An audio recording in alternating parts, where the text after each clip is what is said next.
I'm very struck how both the Chinese and American tech communities, by the way, both in the private sector, but also their sponsoring politicians or the politicians associated with them, increasingly regard this now as a two-horse race for industrial supremacy in the data-driven age between America and China. And the Chinese are quite explicit, certainly in private. Actually, they are in public as well. They say, we missed the last industrial revolution. We got totally stuffed because we missed it. We missed the steam-driven iron foundry revolution. We're going to make damn sure we win this one.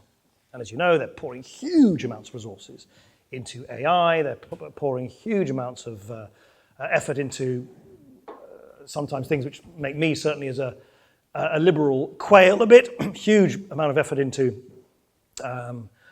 new technologies for surveilling large numbers of people in their own population and so on.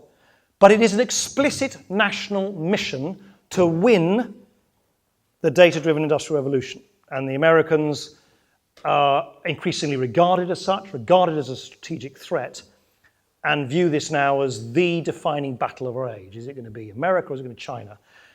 And in that context, we have a challenge as Europeans, which is that, oddly enough, in all of that, the European Union in particular is distinguishing itself as possibly the most active and sophisticated rule-setting body.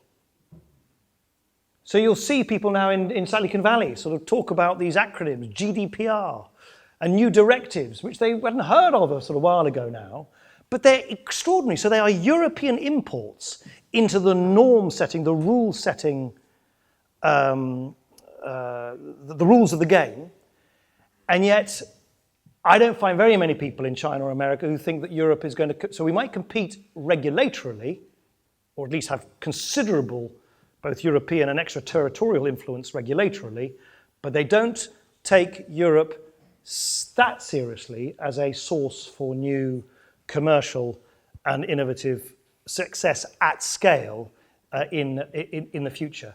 And that, again, I think is important to be kind of aware of. It's important that you're aware of that as, well, of course, if we leave the European Union, you're not in the European Union, but at least you're still European, by the way, you'll be glad to hear, because we haven't tectonically or geologically yet, Liam Fox hasn't yet worked out how to place us somewhere to the west of Greenland, but though if he could, he would. You are working in the European tech sector, and I think it's important, this is my final note and then I'll stop, it's important that you understand that there is this increasingly acknowledged, in the political world, increasingly acknowledged geostrategic context, primarily driven by this Sino-American rivalry, but also distinguished by European regulatory clout. And that seems to me to be both interesting, but a somewhat unbalanced state of affairs, and how that plays out over the next 5, 10, 20, 30 years will in large part depend not only on what you do in your own businesses, but also how you successfully engage in a fruitful way with politicians now and in the future.